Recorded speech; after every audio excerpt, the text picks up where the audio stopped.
Hi and welcome. My name is Caitlin O'Donnell. I'm here with the organizing team from the Talwar Network and the OSIN Civic Engagement Initiative, and we're thrilled to have our fifth installment of CommUniversity, and we'll be learning today from the BRAC University Center for Peace and Justice team. And I'll just say, if you're new to CommUniversity, I'll just say a couple words about it and then hand things over to Sharir from Center for Peace and Justice to kick us off. CommUniversity was started and kind of conceived by our partners, Talwar. So we have Laureline and Christina on the call from Talwar Network, and we have a partnership to expand and to highlight all facets of community engaged scholarship throughout our networks, throughout the Talwar and OSA networks. And so, as many of you know, we have a fund to support engaged research for scholars who are looking to infuse and to engage communities in their scholarship and research. But we also wanted a way to highlight best practices, inspiration, tools and resources, as Martina said, learning from one another, and CommUniversity is a way to do that. And today we're so excited to have BRAC University represented and talk to us about their work in refugee context in Bangladesh with Rohingya refugees in the host community and all the innovative work they've been doing. A few of us on this call, I just see that Brian Mateo joined. He's from the civic engagement team. We had the opportunity back in March to go visit BRAC University and speak with the Center for Peace and Justice team. And we've been so inspired ever since. And the term trust network has been coming up, maybe because it's been in our ears, but it's been coming up more and more, and the importance. And as we've seen with more and more refugee kind of crises moments coming up, what CPJ is doing really has you're really a leader in doing this cohesion and making it so that host communities and refugee communities can start and continue to coexist in a way that's productive. So I'm really excited to learn from you all today. And I think with that, I'll maybe pause and say, Laureline and Christina, if I've left anything out, please jump in. But if not, I can hand things over to Sharir to get us started. Thank you so much, Caitlin, and welcome everyone. We're very much looking forward to learning from you today. So thank you. Thank you, Laureline. And I'll just say before I hand things over, we have a chat box. And so please feel free to use that. And then also if I'll leave it to the CPJ team to determine if you, how you want to take questions and comments, because I'm sure there will be a lot of them. So, okay, Sharir, over to you. Thank you, Christina. Thank you, Caitlin. Colleagues, welcome to this session from Center for Peace and Justice. Just to introduce ourselves, we are a research institute within BRAC University. We are based in Bangladesh. And Center for Peace and Justice has been operating since March 2017. And one of, there are three overarching areas that we are working on. One is peace and fragility. The other one is social justice. And the third one is open society. Our work is primarily on research on different topics. And we also do capacity building and advocacy. Since 2017, when the Rohingya refugee crisis started, we actually hit the grounds from early 2018. And our research started with these on the topic of social cohesion between the host community and the refugee community. Now, while we were doing that research, we actually felt that there is need to be present permanently on the ground to build a relationship with the community. And we realized, my colleague Aziz was with me at that time, we realized that the research should not be extractive. We should have a bridge with the community so that we can go beneath the surface. And with that, thinking, we established what we call a Refugee Studies Unit, RSU, which is based within 1 kilometer of the largest refugee camp in Bangladesh, Kutupalong. And we currently have 13 colleagues based there doing research and education and advocacy activities from there. So that's us. And our, as you know, that our research is based mainly community-based participatory action research. And we want to talk about that today. I have my colleagues here, my very young colleagues, I would say. That's the I'd say characteristics of CPJ's workforce. We have a very young and energetic team. I have, may I introduce, just call them by name and request them to introduce themselves. I have 4 of my colleagues from the team, and we have 2 volunteers. One is from the host community and one is from the refugee community. They have been working with us in different projects, and we would like to very much hear their voices. And as Caitlin mentioned, that if you have any question or comment, please feel free to put them in the chat box. You may also raise your hand, and I would go to you. It's not the way we have designed this conversation today is we are not really presenting anything. We will have a conversation amongst ourselves, and we would like to very much invite you to be part of that conversation. So there is no fixed question and answer session. You know, we can pick up comments and questions when we are talking about different issues. That's what the approach is, and we have around 90 minutes for doing that. So I would now like to request to introduce the team. I would first go to my colleague Azizul Haq. Aziz, over to you. Thank you so much, Shahriar Sadat, and thank you, colleagues. My name is Azizul Haq. I'm working with the Center for Peace and Justice since 2018 in the humanitarian response in Cox's Bazar. My role is research associate at the center. I do mainly participatory action research and community-based action research in Cox's Bazar in the area of peace fragility. I'm also one of the innovator of different approaches to research in the ground, what you will hear from us, especially the Trust Network and Chat Hour. And I also do facilitate some academic short courses to strengthen capacities of Rohingya refugee learners as well as post-community learners in Cox's Bazar. Thank you. Thank you, Aziz. May I go to Tasnuba Ahmad? Tasnuba, are you there? Please. Yes, I'm here. Thank you, Ms. Shahriar. This is Tasnuba Ahmed. I'm working with CPJ since November 2020. So it's been almost 2 years, and I'm working as research associate. I'm based in Cox's Bazar. So I work with both refugee community and host community. So I'm really excited to share my experience with you today. Thank you. Thank you, Tasnuba. May I now go to Shangthui? Shangthui, please introduce yourself.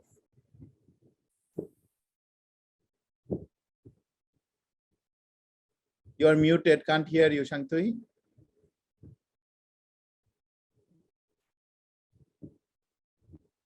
No, not yet. Go ahead. Can you hear me now? Yes. Okay. Okay. Hello, everyone. My name is Shanthi Pro. I am associate with CPJ since 2020. Currently, I am working as a project officer at Center for Peace and Justice, where I am directly involved in community engagement and project implementation process based in Cox's Bazar. Thank you. Thank you, Shangthui. Shahriaz Ahmed, over to you. Thank you, Shahriar Bhai. Hello, everyone. This is Shahriar Ahmed. I am working with the Center for Peace and Justice at Communivesity as a project officer. My main role is basically writing research reports, organizing research activities, and so on. And I've been here since the start of 2022. It has been a great journey, and I believe today it's going to be a very interesting event today. So thank you. So Shahriaz is relatively new with us. We have 2 of our volunteers. And just to inform you that they are facing a little bit difficulty connecting with this session. But I would like to request Shamima Akhtar. Shamima is from the Rohingya community. Shamima, can you hear me?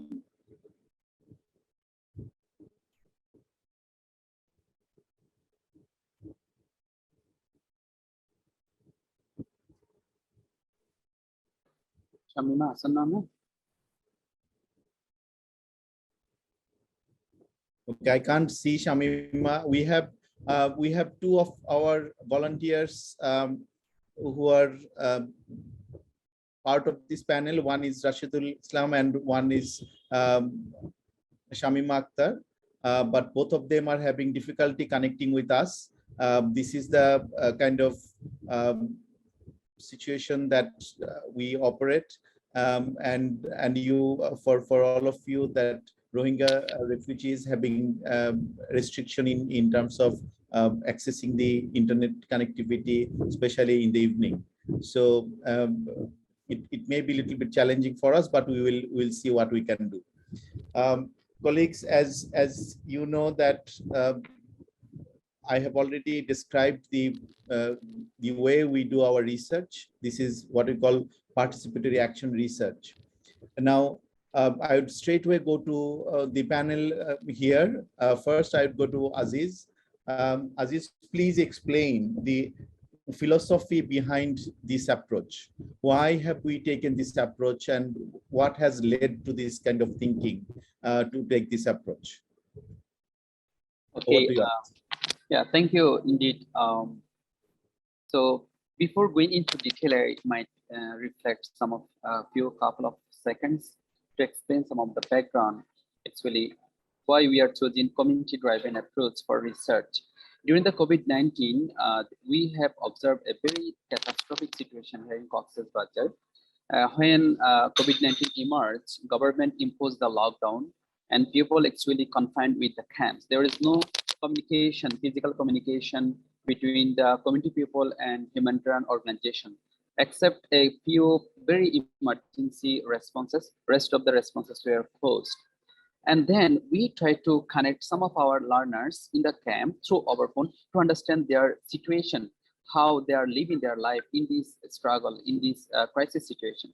And then we did a very rapid analysis of the COVID-19 situation, and we have understand there is a huge crisis of trust between the community people and the humanitarian agencies, because they do not have the means to communicate with them, to share their feelings, to amplify their voices. They are suffering lots of things. And then we have observed that there are some small community-based organizations who are actually try to aware the community people about the virus, their socio-economic issues, many other things, but they do not have the appropriate capacities to work effectively, efficiently for the community. And then based on this idea, we actually try to create a network and an approach where community can create their voice.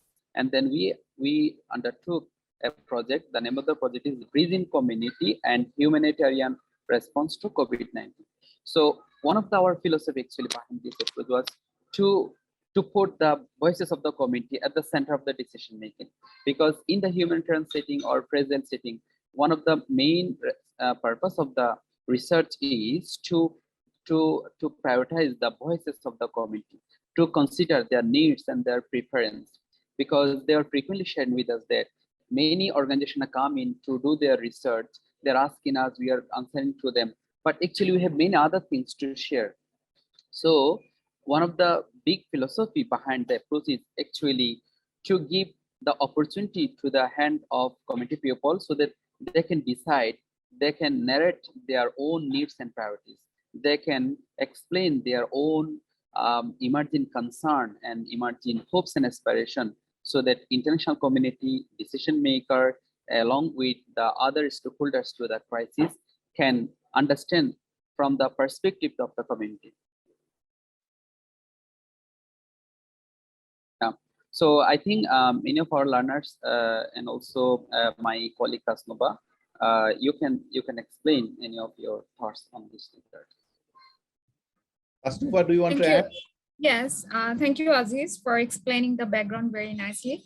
So yeah, for a community to be developed, to come forward, so actually I think leadership is very important, but which is missing in this region in case of both refugee community and host community. So one of our target is to build the capacity of the people here so that the leaders actually builds up, and we want to have kind of long-term impact. So we are working here doing research, but you know what will sustain, that is the skill of the people, the leadership of the people. So that's one of our target.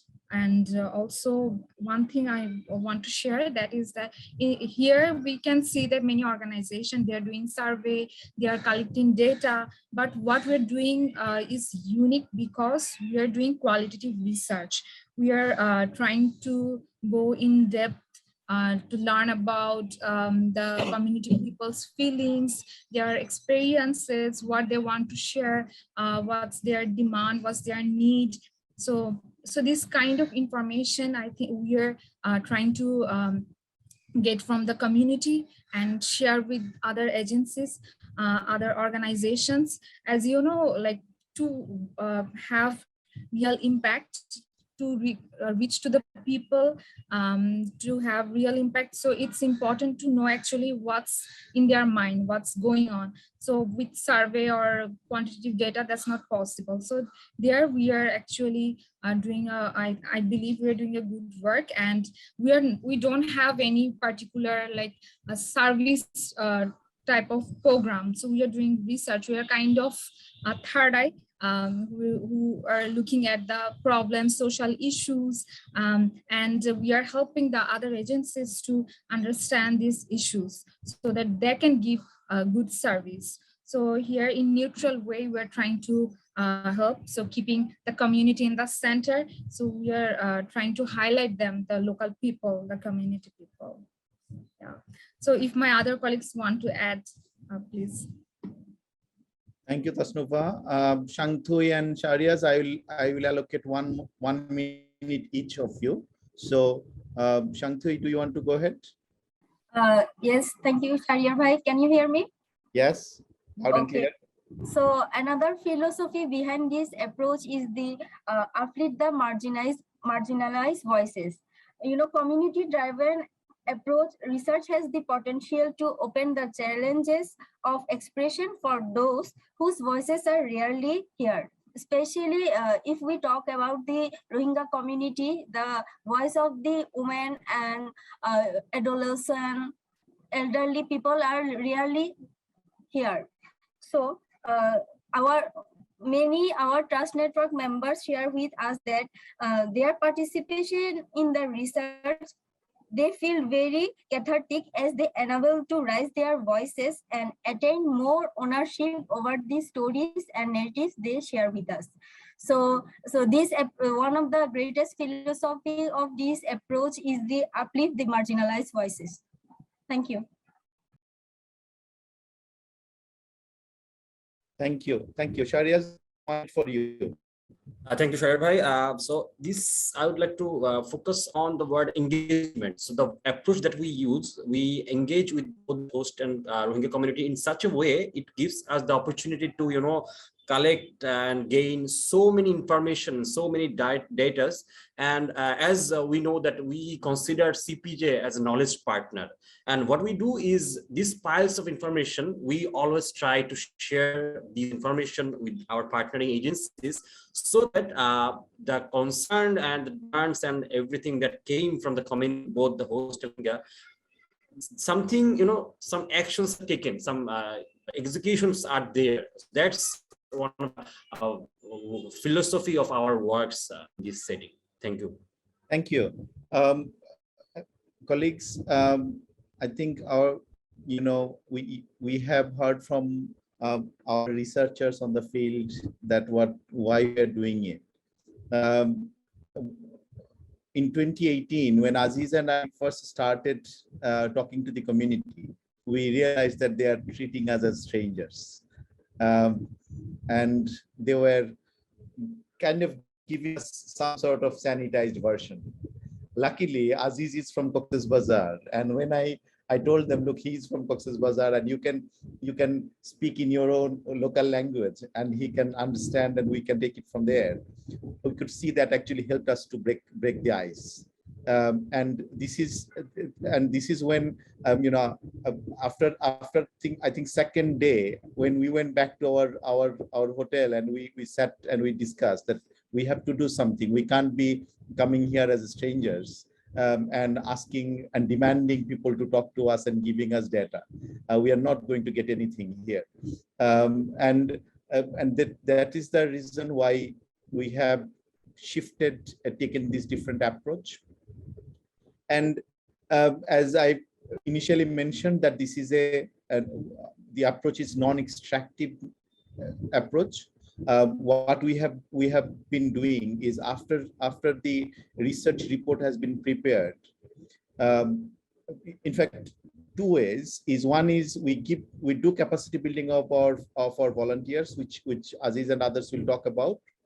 And other thing is that we turn the materials into a kind of a training manual and take it to the local community, so that the knowledge remains embedded in the community, because whatever data we collect from the community and wherever we publish, they never see it, they never understand the benefit of it. So we wanted them, as my colleagues mentioned, we wanted them to have that voice, them to feel valued.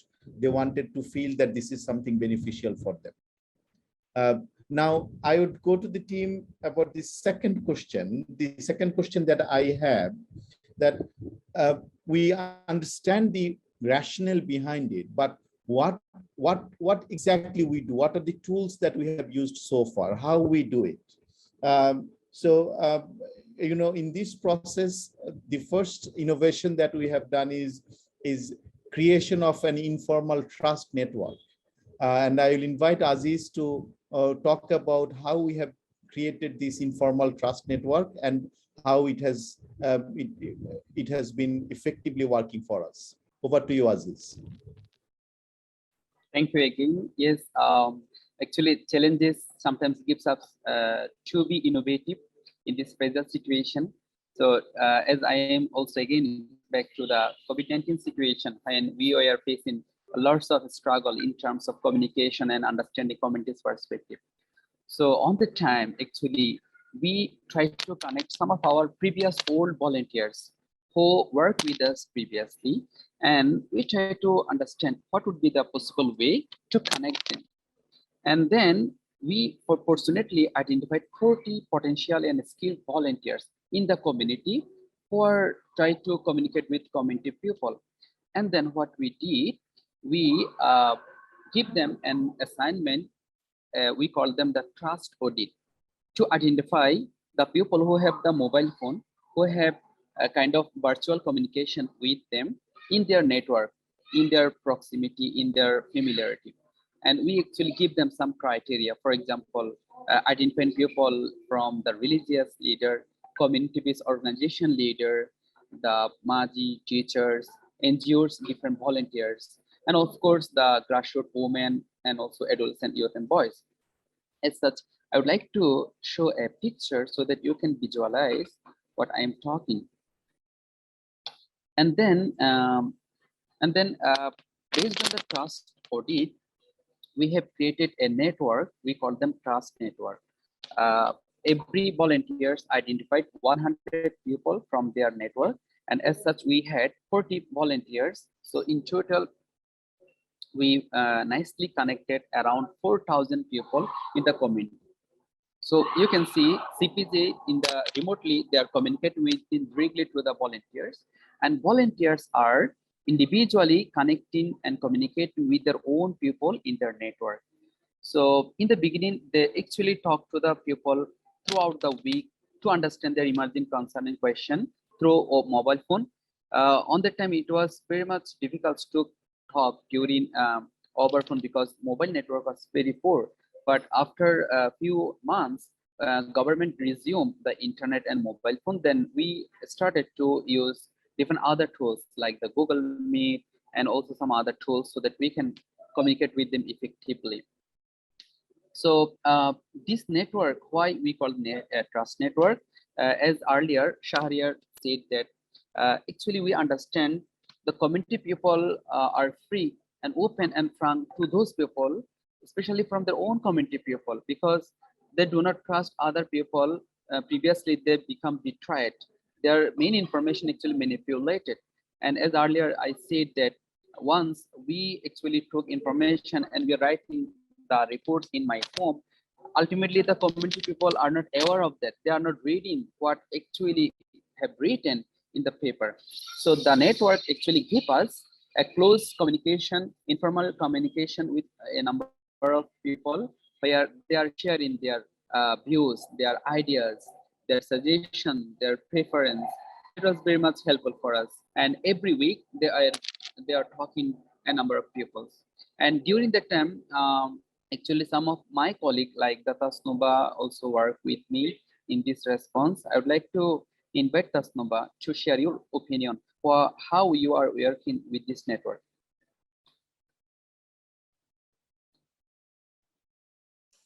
Yeah, actually, our Trust Network, there are lots of benefits we are getting regularly.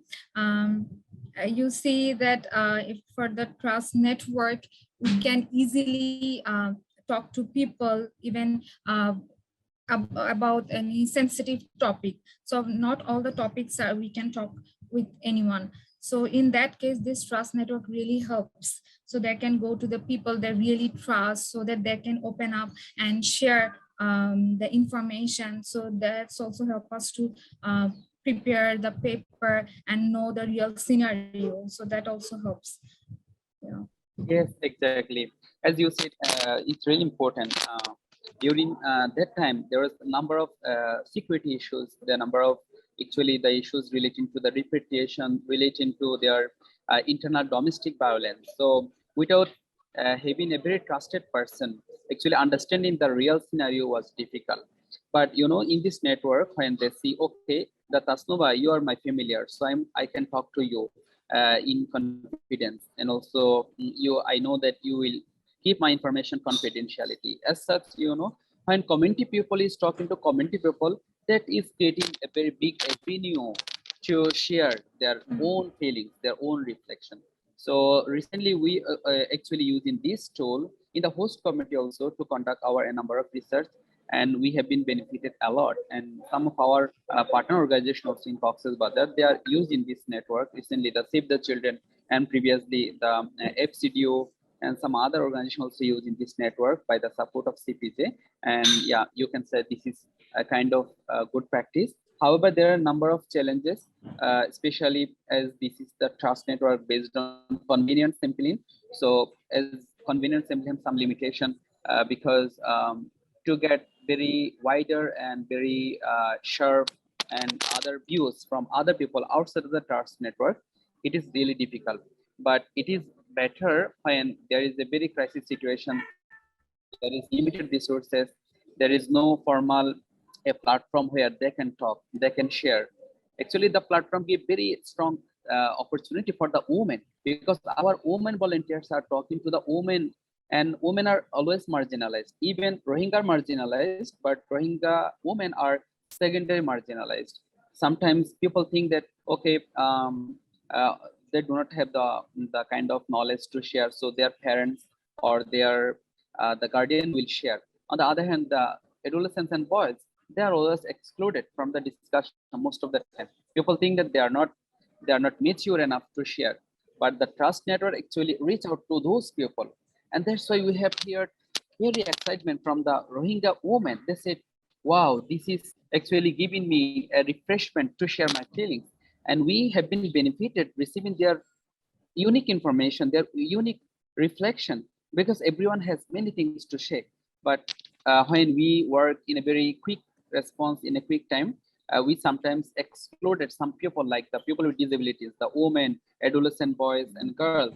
So Aziz, I will have to be a strict moderator here in okay. In the interest of time. Can I can I draw your attention to comments from Caitlin? She asked, whenever the internet and data is restricted, whether offline channels of communications are there, we can rely on. But before you address that, can you please explain who these volunteers are? What are their qualifications? You have shown that 40 volunteers who can reach out to 4,000 people, but who these volunteers are? Yeah, that's really good question. The success actually depends on the quality and the skill of our volunteers. So before COVID-19, we have identified around 100 volunteers from the community who completed at least matriculation in Myanmar, and they have received a number of training, experiential training from the CPJ, and also they have the working experience. And very nicely, they have the ability to speak in English, and they have the capacity to write English. So they received around 16 TOT and 6 month long actually mentoring support from the CPJ. So that was actually a strong foundation. And what is the age profile of these volunteers? Most of them are below 30, but we have some senior volunteer actually who are a kind of leader in the community, and they are leading different community-based organizations. And do we have male and female? Do you have any understanding male and female percentage? Yes, in the Trust Network, you can see 46% participants are female, and it is proportionate to the female volunteers. So we had the number of actually skilled female volunteers is very limited due to lack of capacity. However, we had around 12 female volunteers. Okay, so now can you please address the question from Caitlin, and then I'll move on. Yes, that. Yeah. So when we see that internet is not working well and phone is also not very good option, then we identified tools. Actually, this is the WhatsApp, where we have observed community people is frequently communicating with them because it takes very low bandwidth. They're exchanging their voices, small voices. It is very easy to, because they do not have, many of them do not have the ability to write, so they can share their voice. And the WhatsApp actually give them a nice platform where they can communicate. And we took this opportunity to engage volunteers, and learners actually took the opportunity of the WhatsApp to engage other community people so that they can talk to them, they can exchange their opinion. So you can see we actually utilize a number of things when it is essential, like sometimes phone, sometimes the WhatsApp, and if they have the opportunity to meet with them in person within their block, within their camp area, they're also talking to them in person. Thank you, Aziz. I want to add a little bit. Sure, please. Now, actually, during lockdown, that time it was we have to solely depend on the online kind of phone conversation. So our volunteers used to call and do the consultation. But gradually, as the situation is improving, we're going towards more physical meeting. So they are talking face to face. So this option is also there. And during lockdown, actually, within the camp, they were allowed to move maybe in certain areas. So that was another option if they can't communicate over phone. So in that way, actually, we had to use multiple ways to communicate and do the consultation. Thank you. Thank you, Tasnuva. Yes, the network has become very active, and I get quite a bit of, if anything happens, I instantly get a WhatsApp message with pictures and news link and all these. So which is fantastic, actually. So now I would like to move on and to request Shangthui to talk about the community consultations process. We do a lot of community consultation process and get the views of the community, and it helps us. I now request Shangthui and with her Shamima and Rashid are joining. Over to you, Shangthui. Thank you, Sharia Bhai.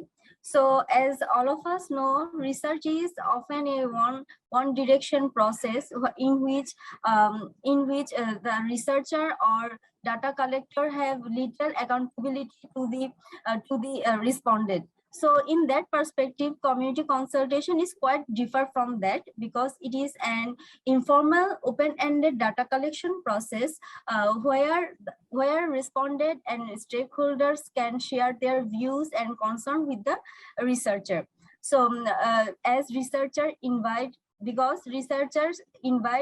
respondent to submit questionnaire on the topics of their interest and try to answer them as soon as possible. So as a process, we can call it as a two-way learning process, where on the one hand, the respondent can get the opportunity to gain knowledge on the topics where they have lacked access of information. On the other hand, community consultation help the researchers to uncover the areas for future study. So it's one kind of two-way of learning for both the researchers and respondents. The method is also contributes to improve the trust and equity in the respondent and researcher relationship. So for community consultation, basically our research volunteers source respondent from our trust network, which already Aziz Bhai mentioned, trust network, identified through a mapping process to ensure the demographic diversity in the respondent group. So the use of trust network in the community consultation enables and helps the researchers to get and collect more discrete, confidential, sensitive, and frank and nuanced views on and reflection from the community. Now I would like to invite Rashid to share his experience in conducting the community consultation as a research volunteer. Rashid, over to you. Is there Rashid? I think Rashid is struggling to get access. Okay, if Rashid is not, I think I have seen Shamima. Shamima, can you hear? So, Shamima, are you there?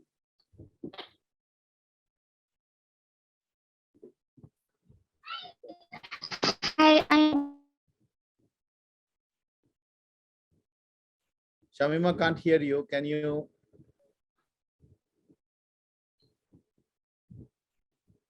You are muted.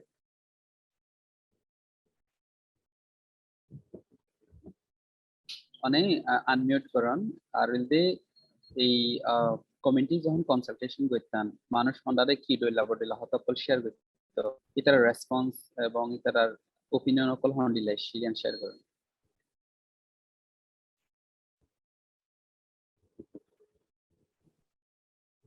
Shamima, you are muted.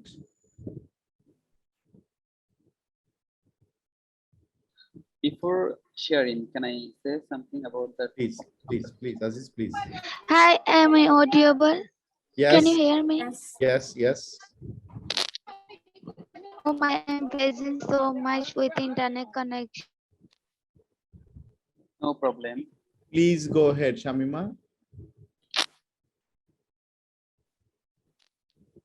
We would like to hear you.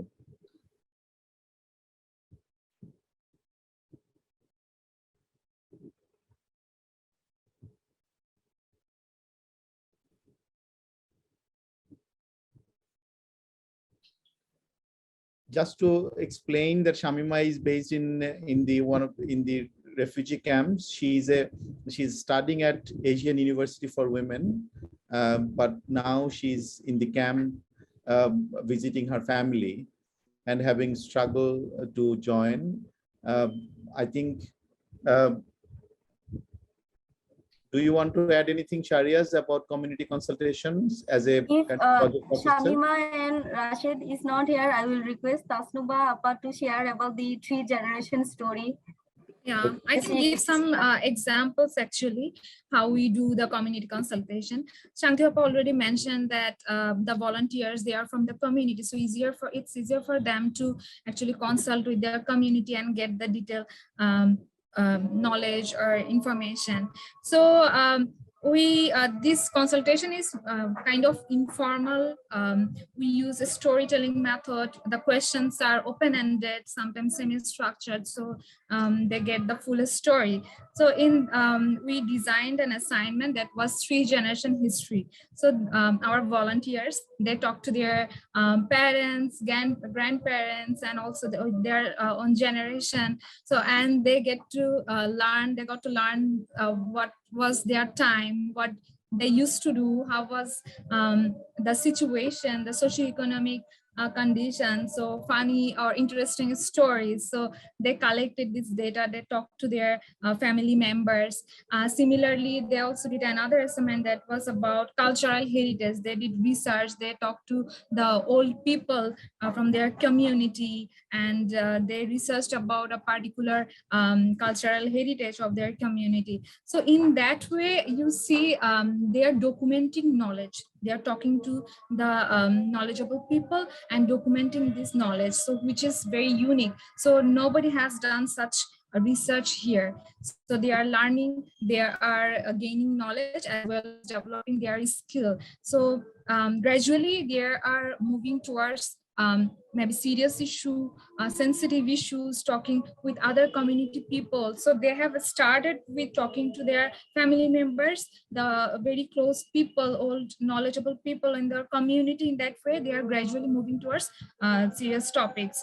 So there's kind of a scaffolding is there, and interesting the consultations. In that way, they are benefiting, and we are also getting to know about this region and these topics. Thank you. Thank you, colleagues. Anybody wants to add anything, Shariaz or Aziz? I give you 30 seconds. No, I think it covers what we want Everything? to share. Okay. All right. I'll move on to the next one. Next point is we have been using what we call WhatsApp chat hour, as Aziz already has mentioned. And WhatsApp chat hour has been kind of I would say, very useful innovation and tool for us. And the chat hour briefs are being shared with all other partners in Cox's Bazar, and it has created a lot of demand. I was present in this meetings where people came to me and asked, "Where is your WhatsApp chat hour report? It benefits us." So this is one innovation I would like to share with all of you, and requesting Shariaz to describe what we do. Over to you, Shariaz. Thank you, Shahir Bhai. So as we understand that this is actually an emergency setting, and there is so many challenges and restrictions in terms of accessibility. And even after the COVID-19, the situation worsened.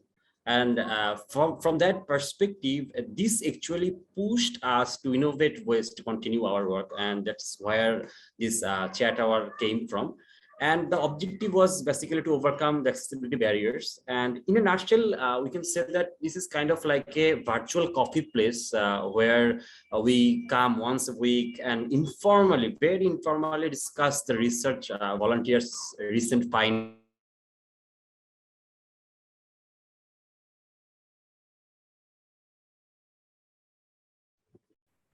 Somehow we have lost him. Their views about the recent issues, they're on staff of CPJ, and it gives us kind of the overall overview of the current situation of what is going on in the host and the Rohingya community.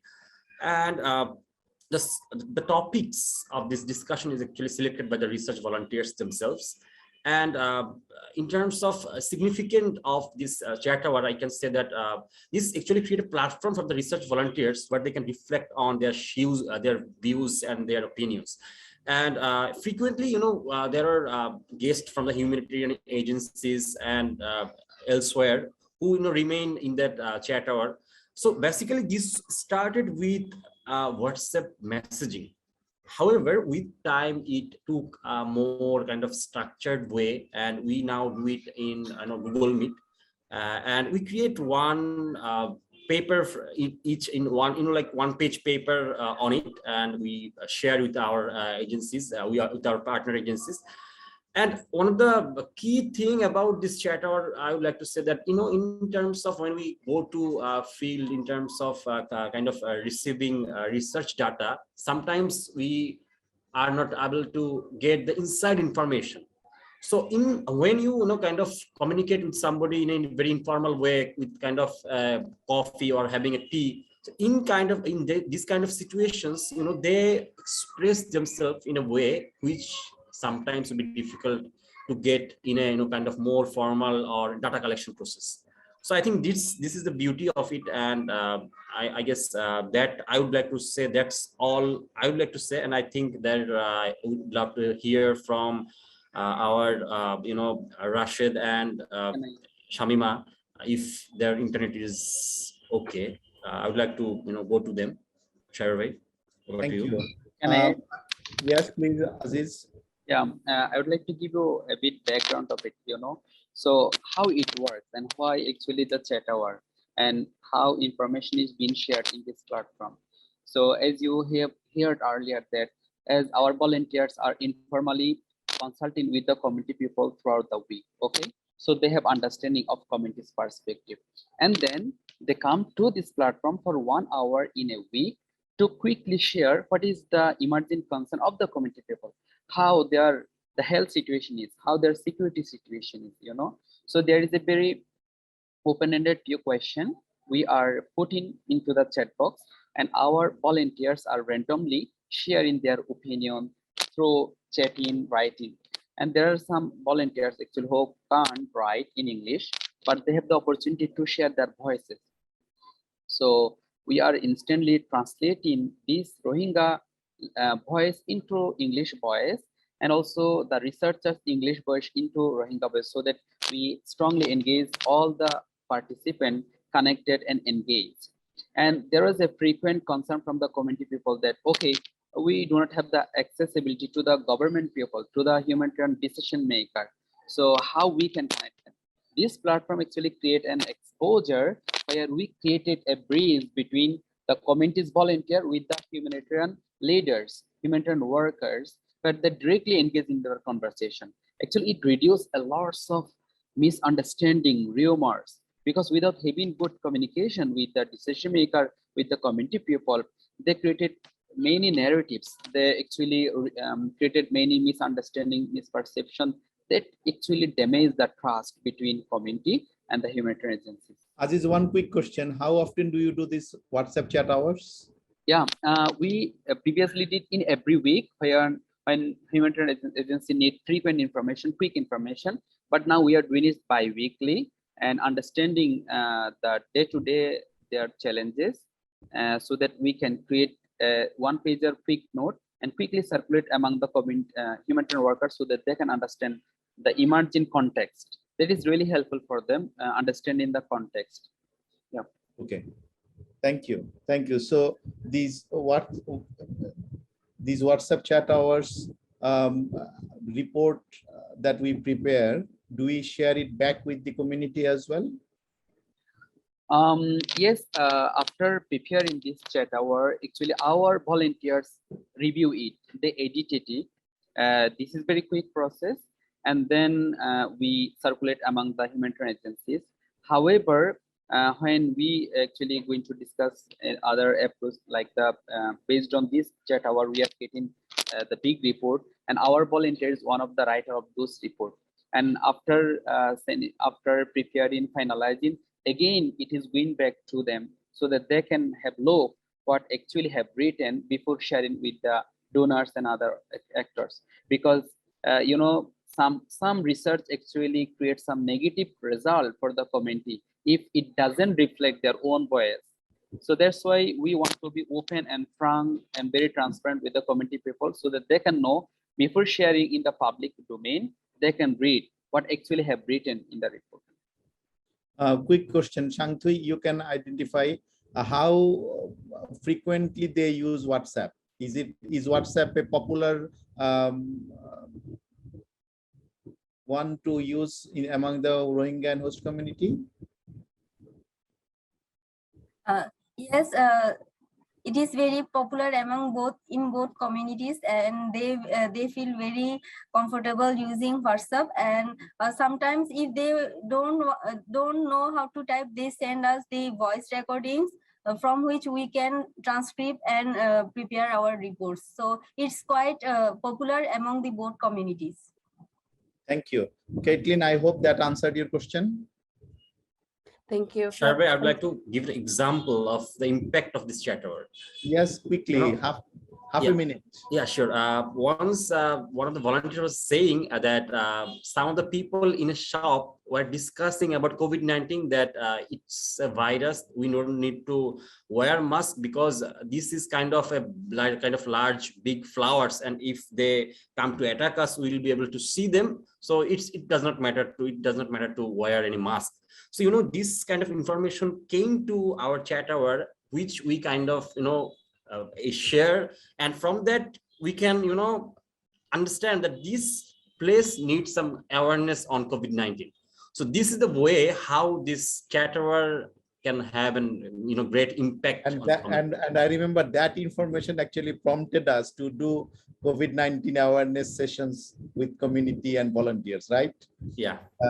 Just to all attendees, to inform that once we got this information through one of the WhatsApp chat hours, we decided that we should do some more with the community, and we actually carried out quite extensive awareness sessions with both not only our volunteers but in the community, so that they take they follow the protocols, they go for vaccination, and all the beneficial sides of it, where to look for information, what is the right information, all these. Thank you for that, Shariaz. I would go to now Tasnova to explain the pod analysis. We do this pod analysis and writing briefing papers. Please explain this, and after you do that, I would answer the question of AZD Kadasi, and I have seen your question, sir, and we'll get back to you. Over to you, Tasnova. Thank you. Let me explain what pod is actually. So we divide the volunteers in small groups, for example, 4 to 5 volunteers in one group. So there are multiple advantages of making such kind of group or pods. So what we do, we mix advanced and slow learners or slow volunteers together so that they can help each other. For example, some volunteers are good at reading English, but some are kind of weak in reading English. So when they do the reading together, so they can help each other to understand. So in that way, it helps also for planning, writing. In that case, also they can help each other. And for us also, it's easy to coordinate, keep track of them. Another example I want to give, that what we did, we made a separate pod for female volunteers. As you know, from the refugee Rohingya females, they are not comfortable opening up in front of the male volunteers, talking to them. So we made a separate post so that they can easily share their thought, their findings, their analysis in their pod. So that also we kept the context in our mind. So we directly didn't jump up. Now gradually, when they are building their confidence and also getting comfortable and building relationship with all the volunteers, now we make pods mixing up male and female volunteers. So this is really useful now. So we can see the benefits of making separate pods. Also, I think this kind of pods actually create learning space.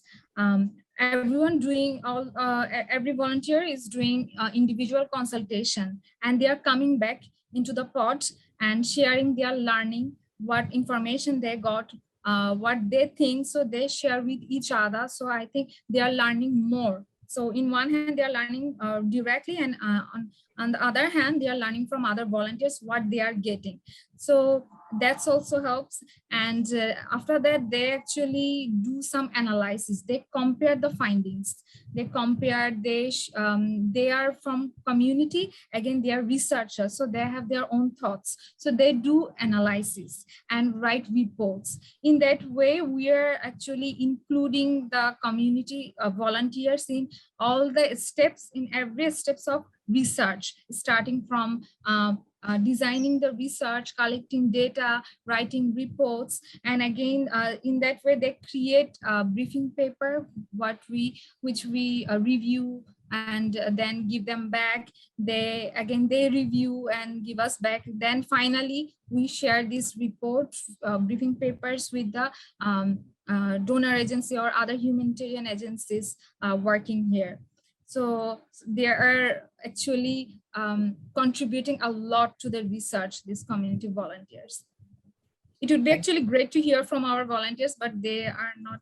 Tasnova, one quick question. Do we put host community and refugee community, both community volunteers together?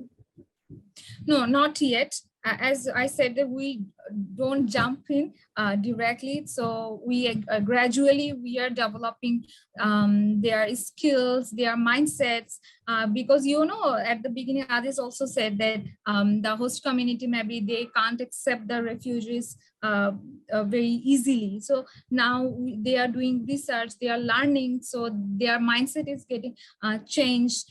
We'll also hear about some short courses later. So there you can, we will share how their mindset is changing. So maybe in the future we can think about it. For now, so we are making separate pots for refugees and host. So would it be right to say that we are also developing the research ability of these young people? Definitely. Actually, the thought behind it is usually what happens. Maybe people from other districts or other parts of Bangladesh or foreigners, they are coming, they are doing research here. So the best people who know about their community and can share and do research is the community people. So what we are doing, we are creating local researchers. We are helping them to be researchers. So that's why we're helping, we're including them in all the steps of research. You have identified an important issue of where Rohingya women do not want to speak in front of men, and as you have nicely explained that we have separated them so that it builds their confidence. And we quite often hear from international organizations that they struggle to recruit female volunteers especially from the Rohingya community. In fact, I was talking to UNICEF a couple of weeks back, and they actually mentioned it. So how is that situation for us? Is it gradually, is it kind of same with like them, or are we in a better position? I think we're in a better position because actually it didn't happen in one day. So we have built trust with the females from refugee communities. You see, we are giving them separate space. We are doing individual consultation with these volunteers. We often talk to them to know what they are feeling, what challenges they have. They can easily share with us. They have this space, so they feel comfortable like a family. And now, as I said, that now it's not a problem for us to keep them in the same group, because now they are comfortable. They gain the respect and also the trust. So that's helping actually. Thank so you. We have to think about actually respect their culture where we are working. Absolutely. We totally agreed with the respect of the cultures and practices of all communities. Shariaz, I saw you raised your hand. Do you want to add? Yeah, I want to just add one thing, that is research data validation. Data validation is very crucial in terms of in a research report. What we are doing here, we are engaging them every step of the research activities. As a result, the output that we are getting here, we are able to ensure the validation of the data. So I think this is one of the things that CPJ is kind of doing. Yeah. Thank you. That's a great point. Now I would like to go back to Shangthui first and then to Aziz to know what kind of feedback that we get from the community. When our researchers go to the community and work with them, what kind of feedback we get from the community. I'll first go to Shangthui and then go to Aziz. Okay, Shangthui, over to you.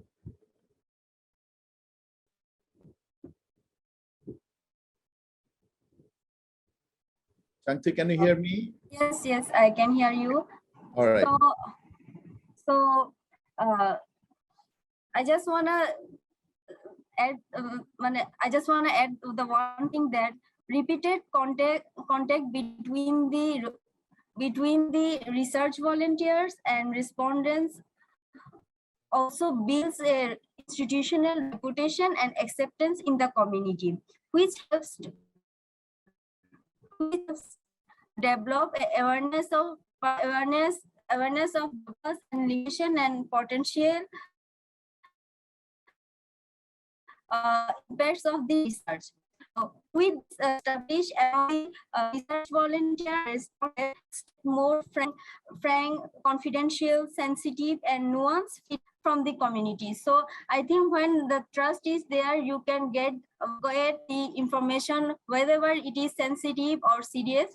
So the trust is very needed between the research volunteers, and the respondent. So I would like to hand over the microphone to the Ajibhai. Okay, thank you so much, Shangthui. Actually, when we were talking to the community people, we also understand they were saying to us, okay, you are asking your question, but we have our own version of discussion. We have our own opinion, how we can share that. And then we have exercised actually one simple tools, we call them Q&A. Just here in there, any questions, anything. And we are listing all of their questions. They're talking about their personal issues, their reputation, their justice in the International Court of Justice, International Criminal Court. They're talking about their food rations, many other things, you know. And some information are very simple. If they have the access to internet, they easily can Google and understand. But without having internet and they do not have the digital the device, ultimately they actually not being able to understand and learn this. So what CPJ did, we actually write the simple answers from different sources about their questions. Some questions actually not being able to answer, but when we are going back to those people with answers to answer to their question, they become so happy and they're raising another question.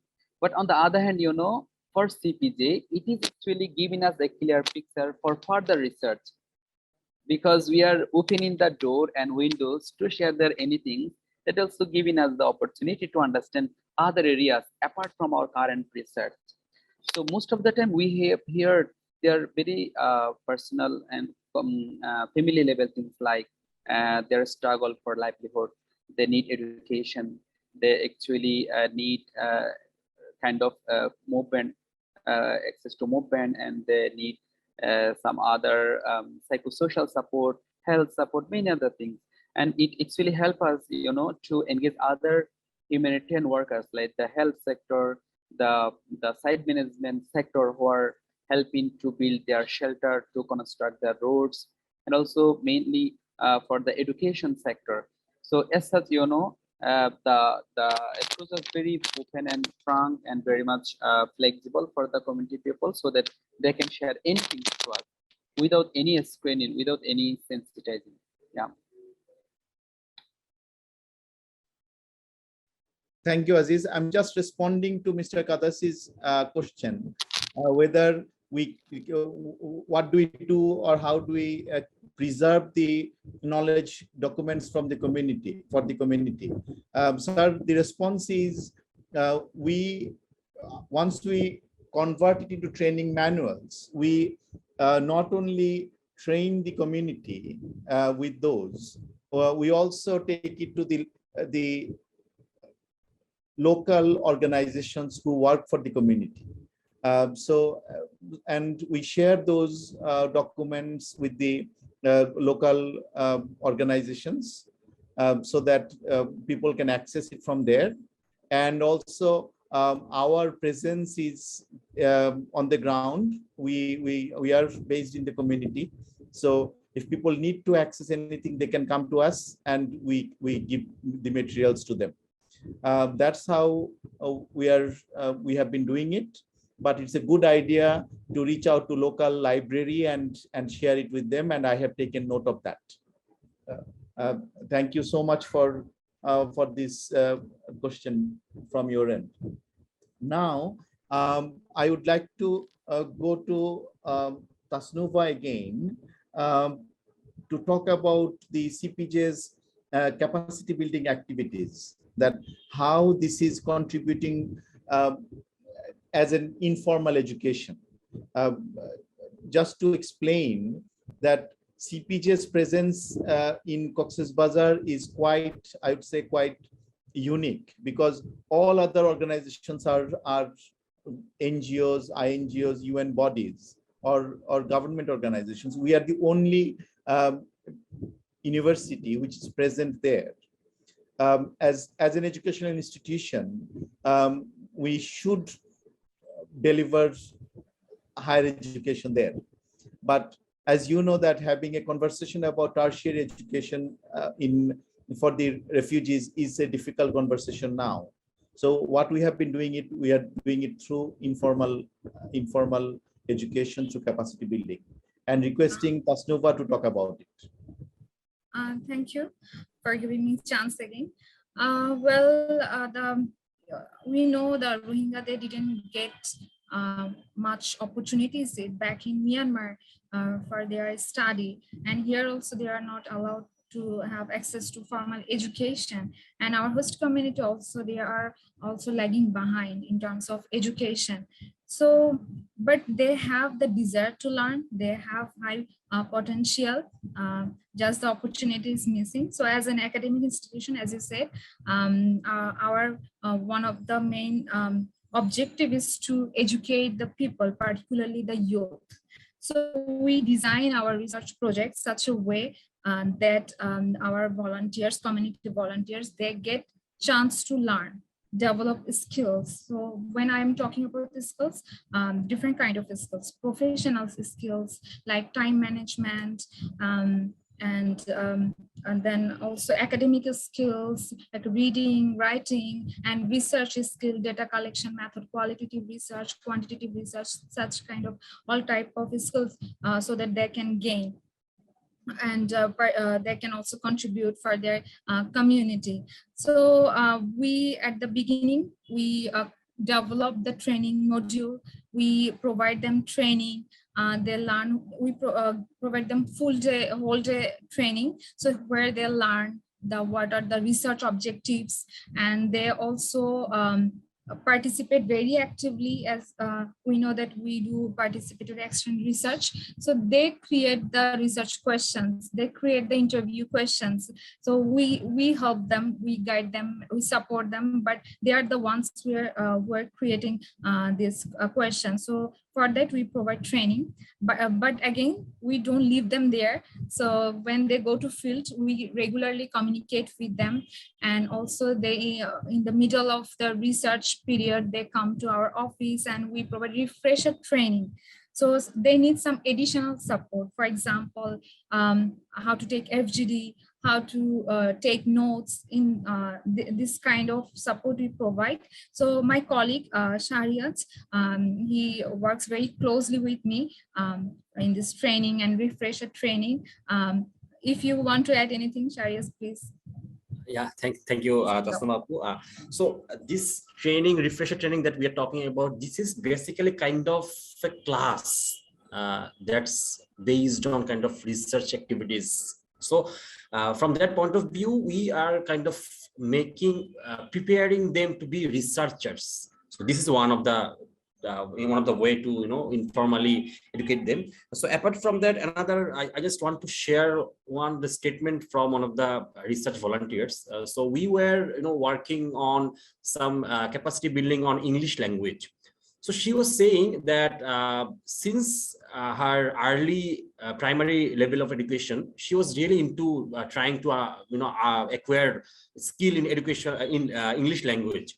However, she got married very early, and eventually she was not able to hold on to it and continue learning English in that way. So when we were conducting that activities of learning English, she was really happy and she was overwhelmed, and she said that she shared that she was really amazed that she has got the chance to again learn and develop her English language skill. So this is kind of the way how we create impact in terms of informal education in both the host and the Rohingya community. And I just like to add one thing, and we do provide trainings, and in terms of education, you see, we also try to promote peace and social cohesion. And from the perspective, in terms of one of the objective of education is to create fine human being. So in that case, what we do is providing training to make them understand things in a way that promote peace building and ethics and values. And that also one kind of informal education that we try to provide. So I think that will be all from my side. If anyone can add. Thank you both. I can see two hands raised. First to Shantanu, then to Aziz. Shantanu, over to you. Yeah, I just want to add one thing. Apart from the professional skills, we actually provide our volunteers some technical skills like on training on COVID tool collection and SurveyMonkey on data collection. So this kind of technical skills they are getting from CPJ. Other than that, they also getting some life skill training from us, like fire safety training, training on first aid training. Then they are also getting training on PCA, prevention on sexual exploitation and abuse. So as a research organization, we are not only giving them the academic and professional training, but also developing their skills on technical and life skills. Over to you, Aziz bhai. Aziz. Yeah, thank you, Tasnova Sharias and Sanfi. Now, I am just adding one point is how we do that. As a research organization, when we go to the field, we are actually busy with only one activity. But what we did, we have divided our whole project into two parts. 1 month is academic month and another month is research month.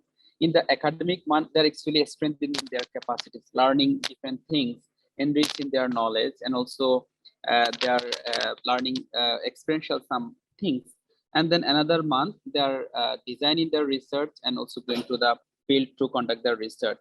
So one thing I would like to mention here is to get such benefit, the researcher should have the opportunity to design their own work schedule, to be able to conduct their own research. If we always been restricted by the donor's choice or the kind of their any kinds of preference, ultimately we have been restricted to do other research to explore other emerging needs.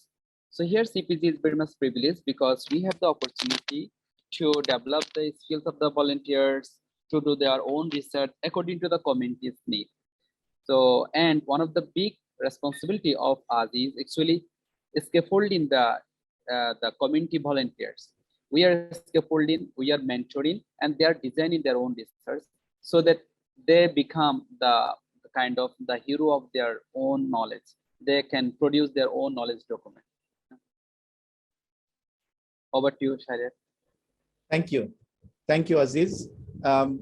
We have roughly around 14 minutes on the dot. And last segment of our discussion is we have been talking a lot about how we have been bridging with the communities, reaching to both the Rohingya and host community and trying to kind of build their capacity through our research and other activities. But we have also an important initiative for capacity building of the humanitarian actors in Cox's Bazar. Generally, in this kind of setup, people come and do the work, day-to-day work, and it's kind of they know what they're doing, they know when they're doing, how to do that. But I think it's important for them to know why they're doing it. And our role is to give them the why. And I think this is where CPJ is relevant. And we have been conducting some, we have conducted short courses, a couple of short courses. One is for the refugee and host community, and one is for humanitarian actors. And we have conducted kind of I would say, a large scale capacity building activity in February, reaching to 56 organizations in Cox's Bazar. And out of 56 organizations, we have actually, we had 198 participants. There were 10 training sessions, and it's a massive activity from us, I would say. So requesting first, who should I go? Aziz, I'll start with you. Please, you have 2 minutes to talk about it, and then I'll go to each of you. Tasnova, Changthui, and Sharias. Aziz. Thank you again, Baya. So yeah, one of our outcomes or the impacts of this activity actually creating knowledge document for meeting the kind of knowledge there for the humanitarian actors, so that they can take their decision more efficiently, effectively, contextual based. And also at the same time, we are building the capacities of not only the community volunteers, but also the humanitarian workers. Recently, we did a number of short courses for the humanitarian workers also in Cox's Bazar, so that based on our findings from the previous researches, one of the short courses, understanding the refugee crisis, a study, introduction to refugee studies in Cox's Bazar, and we have received a very good reflection from the participant, because we are trying to understand the context of Myanmar. Even they are our neighbor, but due to our cultural and also curriculum weakness, we are not studying much about the Myanmar. And also we have neighbor India, they have lots of problems. We have also some experience. So here we have connected a number of international experts from USA, from Elon University, from Singapore National University, and also the New York, Oslo University, where they were sharing their experience. And very particularly, we are focusing among the for the underprivileged learners in Cox's Bazar. And one of our professors from Elon University, USA, he also conducted on behalf of CPJ introduction to short sociology, and also identity and social justice sociology for the community. And now we are also conducting very intensively another short course. The name of the course is Critical Thinking and Analytical Skill for Peace. So those are the outcomes from our research. Based on research, we are actually creating knowledge document like the briefing paper, which has been circulated among the partners, like the chat hour notes, quickly for the community people and also for the humanitarian organization by weekly basis. And white paper, if we have seen any very particular concern or any event in the community, then we are creating this white paper. So as such, we are actually producing some knowledge document so that we can contribute to the knowledge and academia. Thank you, Aziz. Tasnova, quickly to you. Aziz explained the detail, how we are actually sharing our knowledge with the humanitarian agencies and international community.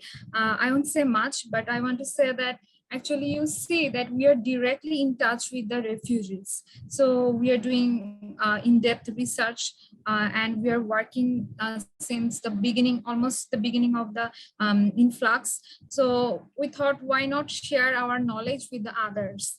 So anyone who wants to do research, who wants to learn about this context, what's happening. So we are through multiple channels like short courses, and in other ways we are trying to give that support. So maybe we'll, inshallah, we'll continue that. Yeah, that's it.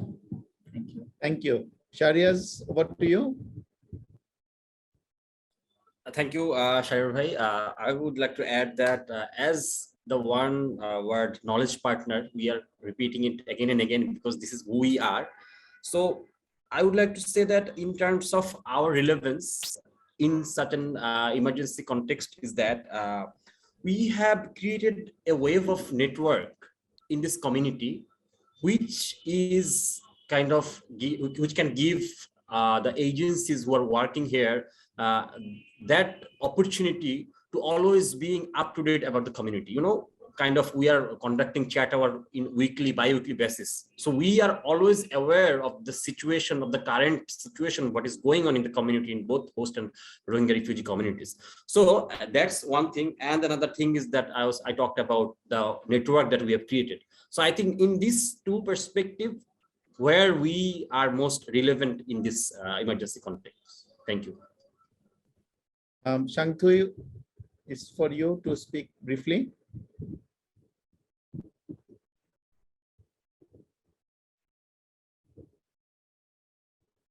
Shangthui, can you hear me? Okay, I think I'll move on. She may have a problem with the audio. Colleagues, as we have, my other colleagues have described that we have conducted this short course on refugee studies. We are going to do the second round, which is starting end of August. I have just now posted the link for the course. Would happy to have as many of you on board to do this course. Join us in a, it's more of a conversation, and we kept it, the architecture of the short course is quite flexible as well. So hope to see some of you there. Aziz, do we have anything else to display here? Any photograph or anything? I actually try to display during our conversation. However, okay.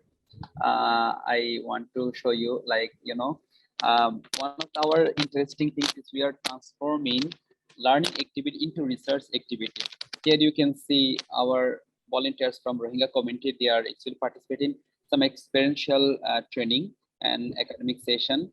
And based on their understanding and capacity, they also taking some small capstone project, community-driven extracurricular activities like their gardening. They are also taking project for environmental issues and also social awareness issues. As actually as academic institution, we do it. And based on their discussion, their concern, we also create a knowledge document on the other side. And here you can see two of our publication we did during our the community-based research. And I would like to say, we also partnered with some other humanitarian organization like the Asia Foundation, who are helping us to publish our briefing paper. Sometimes we also have collaboration with the Cardiff University, Queensland University from Australia, and also New South Wales University. So these are our regular activity here. They are learning from us. We are also learning from us through a collaborative approach. Thank you, Aziz. Responding to Caitlin, yes, we had attendance from a broad spectrum of organizations, and I'm pleased to inform that we had participants from the US, from UK, from Kenya, and also India and Thailand as well. So it was a quite a broad international participants, I would say. Colleagues, I must thank you all for listening to us. 85 minutes, 86 minutes. I'm pleased to introduce Mazur Hassan, Executive Director of Center for Peace and Justice, and I would request Mr. Hassan to speak a couple of minutes and bring this to a conclusion. Mazur. Thank you. Thank you very much, Sharia, and I hope all of you hear me. You've just heard from my colleagues explaining to you how the work is being done, the research work that we are doing with the Rohingya community. I think, if I really don't have much to add because they've covered the subject matter so well. I can only say that, the process that we are following is a very organic process that it has developed over a period of time. We have kind of in a way been responsive to the demand of the community. I don't think we went to any textbook to figure out how this should be done. We kept in mind the basic principles of research and participatory research and developed the work that we have done over the last nearly 4 years. And I must also say that the intervention of COVID has also accelerated our work online. So really, I think at the end of the day, what I can also sort of conclude by saying is that by becoming non-extractive in our nature, in the way that the research has been done, I suspect, and I'm quite confident, the credibility of the work has also increased because the quality of information that we are receiving from the community is of very high standard. And that has been revealed in the kind of the publications that we have put together. And this is out there in the public domain for everyone to see and to read. And I think that has really kind of created more demand for this kind of research. So it's kind of in a way, a kind of virtuous cycle, if I can put it that way. The process itself has generated demand and has kind of given us more scope to do this kind of work. The other thing I would like to say is that, you know, the eagerness of the volunteers, you know, when I go there and see my colleague working in Cox's Bazar, I mean, it's just quite palpable that the eagerness and the commitment with which these volunteers are working with us, you know, and that creates, I think, greater demand. I think the challenge that we are facing now, or will be facing, is that how do we take it to the next level? I'm sure, you know, this kind of conversation that we've just had today will help us to build to the next layer, and we move forward. So we thank you very much for giving us this opportunity to explain the work of CPJ, and I hope that we will have other opportunities in the future to do the same. So thank you all very much, and I pass you on to Shahriar again. Thank you. Thank you, Mazur bhai. Caitlin, I'm handing it over to you on the 89th minute. Thank you. Thank you. I would just maybe open up the chat if there are any last minute questions. I would encourage people to save the chat. So you can do so by hitting those 3 dots where you can type a message in, because there were such great links shared.